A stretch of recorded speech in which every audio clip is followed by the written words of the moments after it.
Welcome gamers to my 1 month KovaaK progression video. The fact that you're here probably means that you want to know, is KovaaK worth its current price tag of $10 on Steam? Two, do you want to know, do AIM trainers in general, do they work? Are they worth it? And three, you might already have KovaaK and you've been playing for a while and you haven't been progressing very well, or you have been progressing and you just want to know how fast are you progressing compared to other people. So hopefully I can answer some of those questions for you. So first thing, let's talk about KovaaK in general.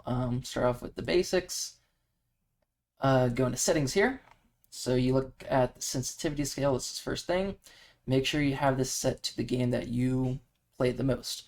For me, that's Call of Duty, and I'll show you why that matters. So next option, horizontal sensitivity. Open up that little wheel there. This yaw, Call of Duty has a yaw of 0.0066, which based off this formula gives you an increment of 0.0231. That means every pixel of mouse movement turns your camera that many degrees, 0.231 degrees, 0.0231. So the yaw was 0.0066.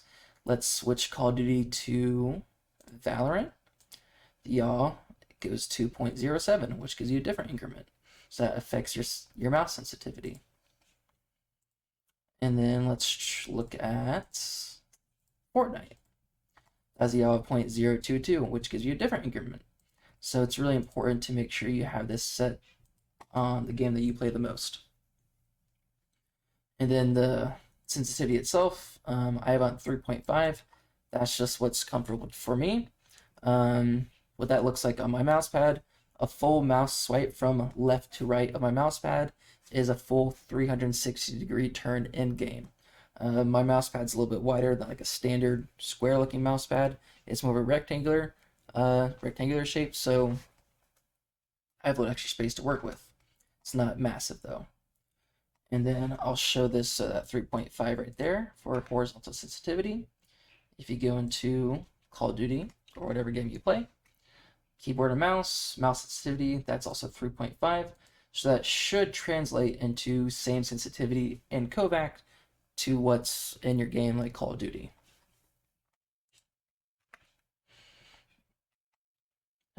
KovaaK here. And then this last thing settings I want to take a look at is the field of view slider. There we go. Okay, so sorry, I was getting some lag. I had to exit out of Call of Duty there. So the field of view slider, it goes from 80 up to 103.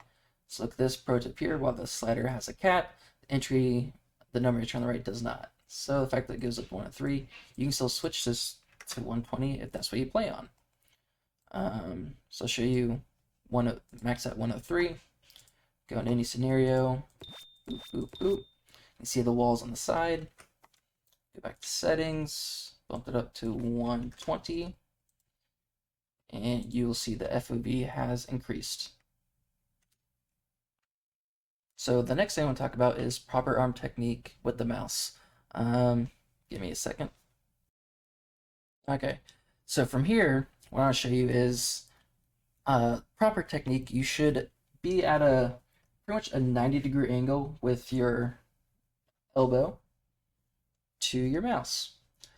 Issue I have is this desk I built into the wall, so I can't raise or lower it, and my chair is max height. So when I'm naturally gaming, my elbow sits lower on the arm here. You can't see the off screen. So that means when I'm gaming, my forearm has all this friction on the desk. That's the issue I've run into. I just kind of adapt with it. But if you can help it, if you can be raised up a little bit, so you don't have that forearm friction like you're down here, because that causes some drag with your mouse. So good 90-degree angle is probably ideal. And also what comes with that is when I'm sagging down low, if I want to make that 90-degree angle, I bring my elbow out to the side, and when I go left to right with my mouse, when I go left, my mouse is dragging at a diagonal towards my body. I go right, it goes up towards the right of the mouse pad. That makes sense because my elbows kind of popped out to the side. So a good 90-degree, we'll make sure that you have a good left-right movement with the mouse. So fortunately, that's something I have to deal with since I can't change my desk height, I can't bring my chair up any higher. That's what I'm stuck with. A couple things I'm going to touch on before I start playing the clips for you guys. Everything I will be doing is in the intermediate playlist. So click online playlist up here. Click the play button next to intermediate playlist. And these are all the snares on the right side. So I'll be breaking down into day 1. So the very first day I purchased KovaaK. Week 1, week 2, week 3, and week 4, so a full month of progress. So I'll show you clips from every step of the way. From day 1 to from day 1, I was a wrist aimer, and I wanted to change from wrist aiming to arm aiming. So you might notice scores from day 1 to week 1 being much lower. That's because I was making the transition from wrist aiming to arm aiming. Also, from week 2 to week 3, it was Thanksgiving holiday, and I was busy with work. So week 2 to week 3, I did no KovaaK aim training. So everything you see from week 2 to week 3, the difference in scoring there, that's with no warm-ups, no practice. It's all muscle memory. What did I retain from the first 2 weeks with a week gap, starting week 3? What did I retain? What muscle memory did I keep? Which is something I really want to test. That being said, everything you see day 1, week 2, week 3, week 4, those are all without warm-ups. All those clips are the very first thing I did that day. So it's either Sunday night or Monday morning whenever I recorded the videos.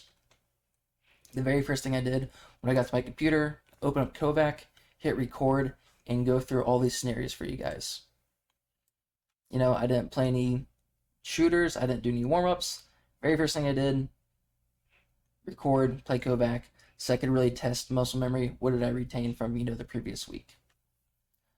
So that being said, let's get into it.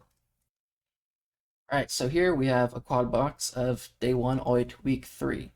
And I have all the final scores attached. This is the first scenario, the thin aiming, long, slow, invincible. You'll see about the last 15 seconds of every clip, just so I'm not boring you with the full 1-minute scenario for each one. So here, see a big difference from day 1 and on. My tracking was terrible with wrist aiming. When I transitioned to arm aiming, my tracking got a lot better. It's the same thing with these fast strafes. Wrist aiming, really jumpy, really jagged. With arm aiming, a lot smoother tracking. When playing Call of Duty, someone sliding through a door under your feet, you can track them a lot better. Same thing, Air Invincible 2. There's some progression, not a whole lot of progression. You see from week 1 to week 2 is probably the biggest jump. That's maybe just practice that a lot more. Where I really noticed a lot of differences is, the flicks here. So the first day, 89, that's 89 targets in 1 minute. Where you see I'm clicking here. Week 3, I got 101 targets, so much, much better. Kind of similar scenario here, wide wall 3 targets. I improved a little bit. See, day 1 to week 2 was my biggest jump. That's 8 extra targets. Nothing too significant, but it's improvement. Another, moderate jump here. Day 1 to week 2, 74 to 82. That's 8 target improvement. And again, week 2 to week 3, you saw I declined a little bit because I took the full week off. But my week 3 was a little better than week 1, so I did retain a little bit. Kind of same scenario here. Week 2 is my highest score. Week 3 dropped a little bit, but week 3 was still better than day 1, so I was still retaining a little bit. So now we'll get into the final week for a full month of progression. What does that look like? So here, week 4, I have my final score compared to day 1 when I first started.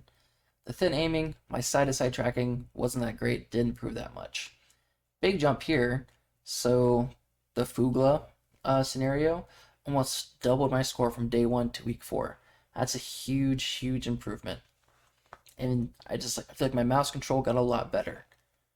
The fast strafes, this is very taxing. Watching that thing come at you, dash left and right, pretty mentally exhausting. But again, pretty significant score increase from day 1 all the way to week 4. Kind of like the Fugla scenario, second scenario. Air Invincible 2, pretty significant increase from day 1 to week 4. And I would like to mention that the amount of time I put into KovaaK itself is almost exactly 20 hours. Over the course of a full month, that's not a ton of hours. That's not, a small enough amount where it's not significant. But it's not, I definitely could put in more hours if I really tried to, but I did take a full week off from week 2 to week 3. This wide ball 3, I had issues with it with the arm aiming for whatever reason, because I did not progress that much compared to the wrist aiming. But wide ball 4 targets, for whatever reason, I did have a much bigger increase, and I think the later wall target scenarios, I have even bigger increases. So these scenarios here, I'm arm aiming, but I'm still wrist aiming a little bit, so you kind of get close to the target to make the small micro corrections with your wrist. Bounce 180, this is another pretty big increase. Final score 29 to 41. And I stopped recording the scenarios for the first 3 weeks at Bounce 180, but there are 5 extra scenarios to complete the entire intermediate playlist, which I'll play for you here as well. This Fox target, this really tests your tracking. The targets now have health, so you can't just flick and click. You have to track a little bit. And I will just let this play out.